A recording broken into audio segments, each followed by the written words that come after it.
of Umokwe was quiet in the early morning. A soft mist hung over the thatched rooftop, and cries of the roosters echoed gently across the hills. Smoke rose from cooking huts, and the smell of burning firewood mixed the sweetness of wet earth. It was a normal day, but not in the home of Shibuzo and Ifeoma. Inside their small compound, joy had finally returned. After 10 years of waiting, praying and wiping away tears, Ifeoma had given birth to a child. A girl child, small and beautiful, with skin as smooth as ripe udara fruit and a tiny birthmark beneath her left eye. The midwife handed the child over with a smile. She's healthy, strong and full of light. Chibuzo stared at his daughter, speechless. He had buried himself in work for years to hide the pain of childlessness.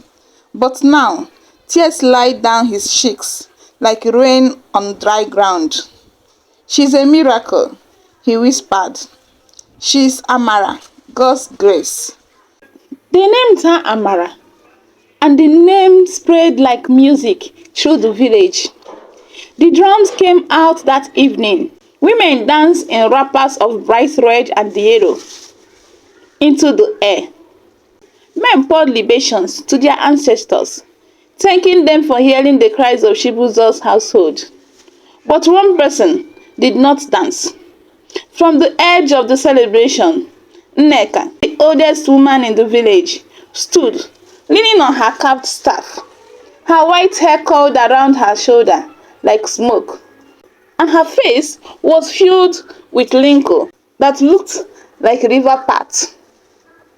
She stared at the baby without blinking. She has come again, Nneka muttered, the one who walks between two worlds. No one heard her, and those who did pretended not to. Amara was no ordinary child. By her second year, she spoke like someone who had already lived before. By her third, she could sing songs no one had taught her. Her laughter filled the compound like music, and her eyes held a strange light, like she was always remembering something. She's too wise for her age, the villagers would whisper. But Ifeoma held her child tight. She's a gift, she said. Don't poison it with fear. Amala loved to dance in the rain. She would stretch her arms, spinning round and round in the muddy yard, singing songs in language no one taught her. Mama, do you remember this song? She once asked. Ifeoma blinked. Where did you learn that from? I don't know, Amara smiled. I think I used to sing it before I came to you. That night, Ifeoma sat with her husband. Do you think she has come before? Shibuzo looked at the sleeping girl. I don't care, he said. She is here now. That's all that matters. But deep inside him, he felt it too. That chilling sense that their daughter was not just a child, but something more. One cold harmattan morning, Amara did not wake up. She had gone to bed laughing, her tiny hands wrapped around her mother's finger. But by dawn, her body was still. Her lips were pale. No breath came. Ifeoma's screams shattered the air. The whole village came to mourn. Women wept loudly, their wrappers soaked with tears. Men stood quietly, shaking their heads. Such a sweet child, they said. Such a short time. The burial was quiet, too quiet. No one could understand why a healthy, joyful child would die without warning. Only Nneka said nothing. She stood near the foot of the grave and whispered, she will be back. This is not the end. 2 months later, Ifeoma found herself pregnant again. Everyone was surprised and a little afraid. And when the baby was born, the midwife gasped. She looked exactly like Amara. She whispered, same eyes, same birthmark, same laughter, same mysterious glow in the eyes. But this time, the village did not dance. No drums, No singing, no celebration. Even the birds seemed quieter. Ifeoma tried to convince herself that this was a new child, a different one. But deep down she knew, and in her quiet moments, she would look into her daughter's eyes and whisper, "Why did you leave me the first time?" One evening, as the sun melted behind the palm trees, Nneka appeared at their compound. The old woman knocked her staff on the ground 3 times before entering. "I have come to speak," she said. Chibuzo came out with a respectful bow. "Mama Nneka, welcome. Is everything well?" Nneka's eyes were locked on Amara, who was seated under the mango tree playing with tiny stones. Amara didn't even look up. It was as if she had already knew who had come. "She is not an ordinary child," Nneka said in a low voice. "She is an Obanje, a spirit child who comes and goes, bringing joy, then sorrow." Ifeoma shook her head fiercely. "God forbid. My child is not a spirit. She is my flesh and blood." But Nneka raised her hands calmly. "I'm not cursing her, my daughter. I'm telling you the truth." Chibuzo looked confused. "But why? Why would a child choose to come and go like that?" "Sometimes it is not their choice," Nneka said softly. "Sometimes they were born to the spirit world, to the pains they have not healed from. They returned again and again, caught between two lives, until something or someone sets them free." Ifeoma's hand trembled. "What do we do?" "You must find her Iyuwa, the object that binds her spirit to the world of the dead. It is buried somewhere. Until it is found and destroyed, she will not stay." "And how do we find it?" Chibuzo asked. Nneka turned towards the child. "She will show you when she is ready." As years passed, Amara's parents began to notice some changes in her life, not just in her spirit, but in her very being. She began to see things others couldn't. In the middle of conversation, she would suddenly pause, her eyes turning glassy. "There is a snake hiding under that tree," she once said to a farmer while returning from the farm with her mother. Later in the evening that day, the man came to their house with a testimony of killing a very big snake under a tree in his farm.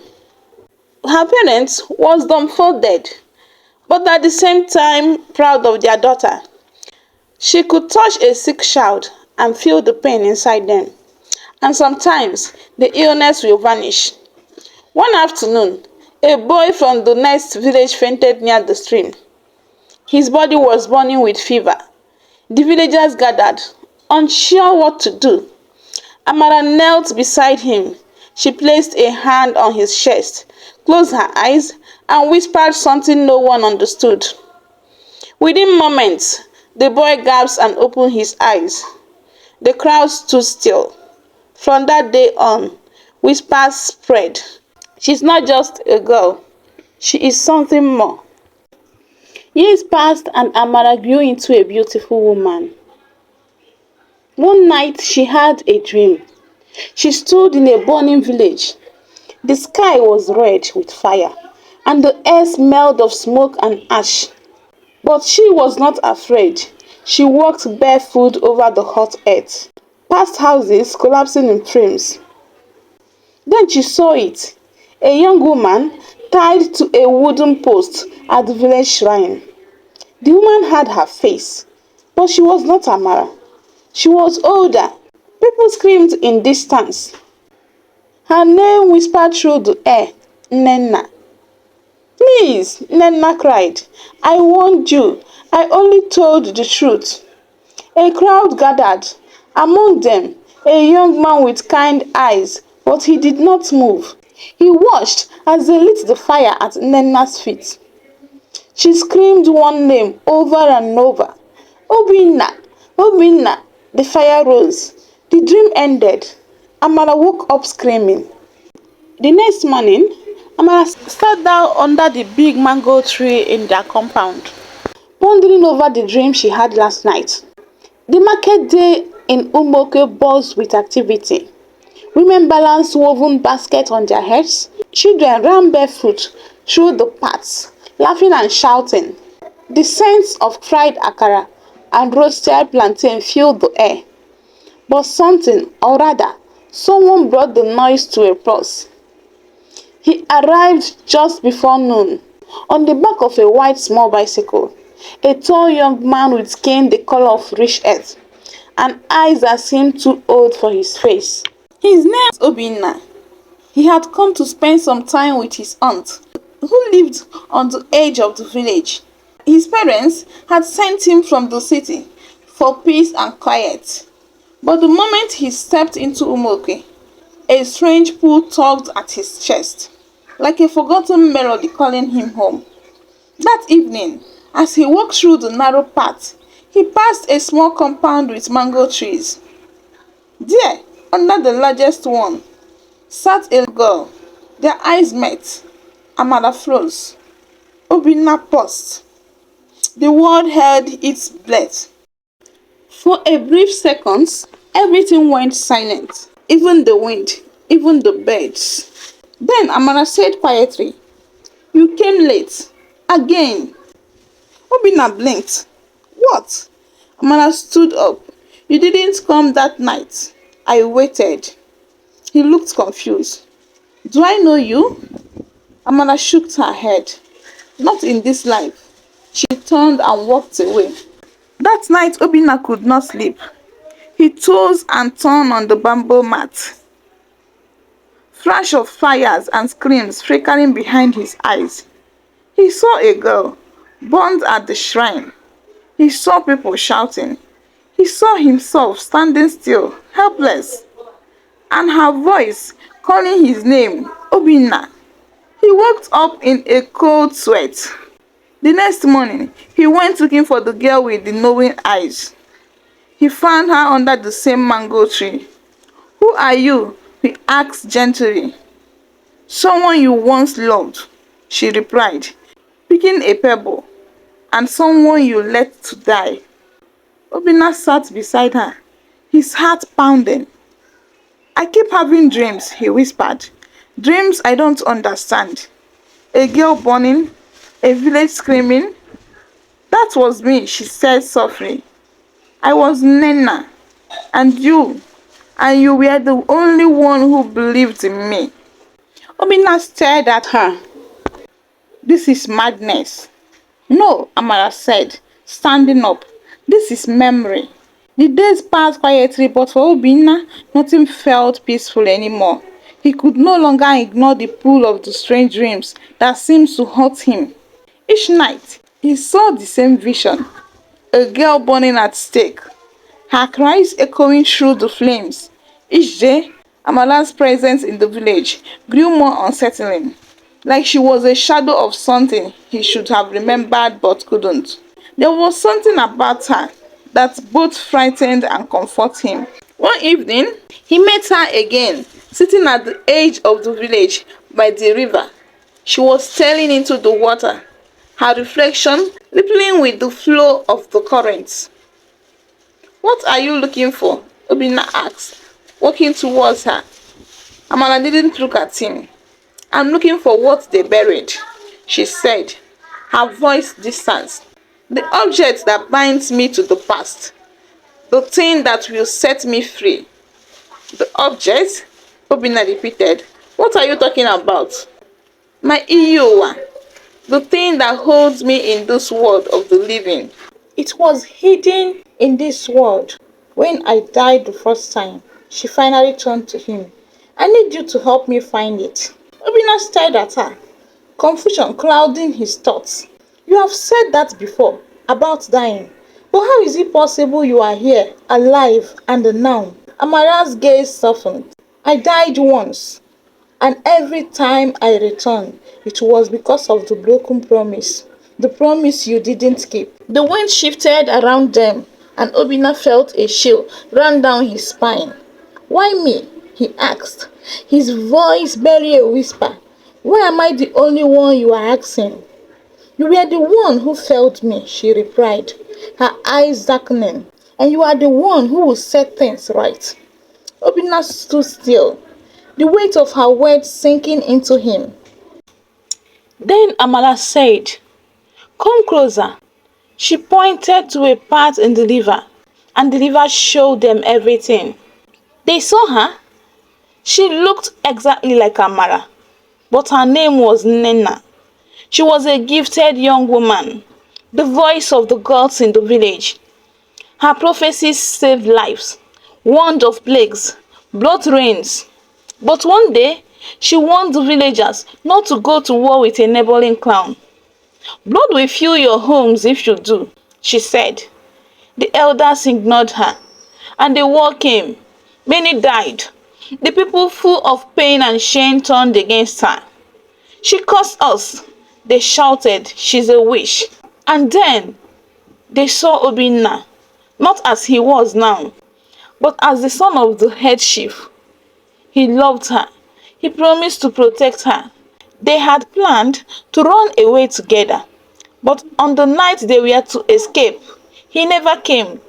Instead, the villagers dragged her out. She screamed his name as they tied her to the shrine post. He stood in the cloud, silent, tears in his eyes, but he did nothing. He did not move. They burned her. Amara fell backward, gasping. The pain, the betrayal, the promise that broke. She ran home, her legs weak, but her heart burning. That night, Obinna came to visit her. "I need to speak with you," he said gently. "I had another strange dream." "Me too," Amara said. "Only mine was real." He looked at her confused. "You were there," she continued. "You said you did protect me, but you watched them burn me." Obinna took a step back. "What are you talking about?" "Your soul." Amara's eyes glistened. "Your face may be new, but your spirit is still the same. You failed me." Obinna dropped to his knees. "I don't know why I did nothing. I feel it too, like a weight I have carried forever." "I was Nena," she said, "the oracle, and you were the reason I became an Obanje." Obinna stood still, the weight of her words sinking into him. "I never wanted to fail you. I never meant to let you burn." Amara looked at him steadily. "The world is made of choices, Obinna. You chose silence, but you can choose differently now." The following morning, Obinna and Amara set off into the forest. Amara led the way, her small figure cutting through the tall grasses with an unnatural certainty. The sun hung low in the sky, casting long shadows that seemed to stretch out forever. "This is where they buried it," Amara said, her voice filled with sense of finality. They reached a clearing surrounded by thick trees. In the center of the clearing stood a large stone covered in vines. Obinna looked around, sensing the stillness of the place. "What are we looking for exactly?" he asked. Amara knelt down beside the stone. Her small hands moved swiftly, patting the vine, revealing an ancient wooden box. It was carved with symbols Obinna didn't recognize. He felt a strange sense of unease when he saw it. "This is it," Amara said quietly. "This is what binds me to both the world of the living and the dead." Obinna's heart raced. He reached out, but before he could touch the box, Amara stopped him. "Only I can open it," she whispered. Her fingers moved carefully over the box, tracing the symbols with a familiarity that struck Obinna as strange. The air around them seemed to grow heavier as the wind sealed completely. With a soft click, the box opened. Inside lay a small smooth stone, black and shining like glass. It was the size of an egg. With a deep crack, running through its center. The moment Amara's finger touched it, a sharp pain flashed through Obinna's chest. He staggered back, gripping his heart. "What happened to me?" he gasped. Amara's voice was calm, but there was a hint of sadness in it. "This stone, it is the source of the curse. It is what kept us tied together to each other, even when we were apart." The world seemed to slow around them as the ground beneath their feet trembled. Obinna looked up at Amara, her face pale but filled with a quiet resolve. "We must destroy it," she said, her voice barely a whisper. But as she reached to reach the stone, the crack in its center began to grow. A bright, fiery light that spread through the clearing like a ripple across water. Obinna stumbled backward, his eyes wide in fear. "What's happening?" he cried. "The spirits are awakening," Amara said, her voice strained.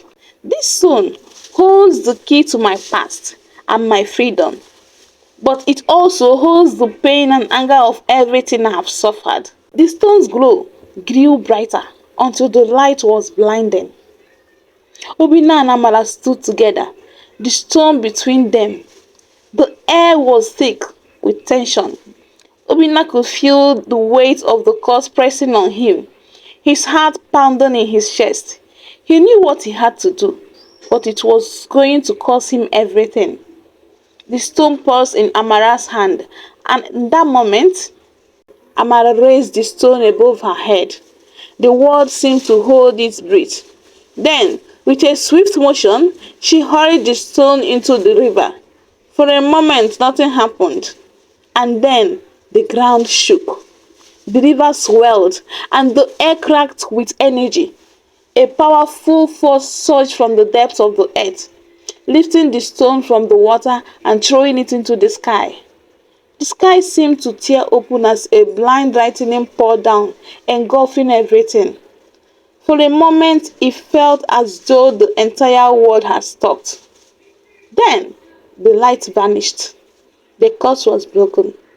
Amara stood still, her body trembling, but she felt free. For the first time in countless lifetimes, she felt free. Obinna reached for her, his eyes filled with wonder and disbelief. "You did it," Amara smiled softly. "We did it. The past, all the pain, the betrayal, the burning was finally gone. And so was the shadow that had hung over them for a long time." The sky was calm. The river flowed quietly as if nothing had happened. The trees swayed gently in the breeze, birds returning to their singing. But something deep had changed. Amara stood at the river bank, staring into the water, her reflection peaceful at last. Her eyes no longer held the sorrow of many lifetimes. She felt light, like the weight of centuries had finally been lifted. Obinna stood beside her, silent. He could hardly believe what they had been through. The memories that had returned, the stone, the light, the voices of past crying out, and then fading into silence. "You are really free now?" he asked quietly. Amara nodded. "Yes, the cycle is over." "And what happens to you now?" His voice trembled, afraid of the answer. "I live," she said. "For the first time, I will truly live." She turned to him, eyes softened and shining. "And you? You made a different choice this time. You didn't turn away. You came for me." Obinna looked down, guilt still lingering in his heart. "I am sorry for what I did, or I didn't do before. You were young, afraid. So was I." She reached out and took his hand. "But this time, we found each other again, and we healed." They stood like that for a long time, hands in hands, beside the river where the past had been buried and a new future had begun. Weeks passed. The village of Umoke slowly returned to normal, but something about it felt brighter, warmer, like a dark cloud had lifted. People who had once feared Amara now greeted her with kindness. Children played near her, drawn by the softness in her eyes and her strange gentle wisdom. The old one said she carried the spirit of someone ancient and good. Obinna did not return to the city.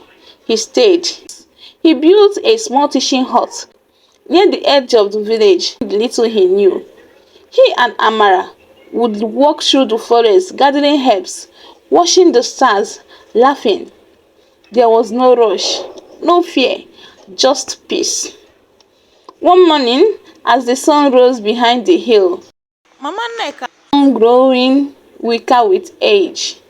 You are not just a child anymore, Nneka said, holding her hand. You are a gift. You came back to remind us that pain can be healed and curse can be broken. Amara nodded slowly. I only needed someone to believe. And then Nneka smiled faintly. Now I believe in myself. Years later, when Amara was grown and strong, she returned to the river one last time. She knelt by the river and whispered, Thank you. She remembered the fire, the pain, the old name Nenna, and how it had turned to ash. She remembered Obina's hand in hers. She remembered peace. And then she stood, turned her back on the water and walked into her new life, never again to return, because this time the story had ended well.